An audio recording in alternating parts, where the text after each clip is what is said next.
Mid-20th century New York, queer people were persecuted for dressing in gender non-conforming ways. A law known as the three-piece clothing law made life outside of community spaces like gay or lesbian bars incredibly hard for queer people. First passed in 1845, the law mandated that people wear at least 3 correct garments for their assumed gender. It was introduced to crack down on disguises worn by criminals, but by the 1950s was used largely to target anyone who dressed in a way that implied queerness. Because of this, some butch lesbians would only change into their preferred outfits of trousers and men's shirts once they reached the relative safety of a lesbian bar. But others wouldn't sacrifice their authenticity. Rusty Brown, a lesbian who lived in New York at the time, described this difficulty in a 1983 interview. At the time, I was young. I had nothing on top, so what the hell was I going to put in a brassiere?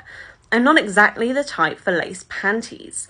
And if I'm wearing pants, I sure as hell don't need a pretty coat. So there goes your 3 pieces of female attire. Being openly queer in the middle of the 20th century in the US was difficult. It was a time when gender roles were being enforced socially and by law, and when gender distinctions like pink for girls and blue for boys were becoming increasingly popular. Yet queer communities persisted, like the bars frequented by lesbians such as Rusty Brown. We owe a lot to these people who refused to be anything but themselves, even in the face of a world that tried to make them anything else. You can find out more about lesbian fashion history in my new book, Unsuitable: A History of Lesbian Fashion.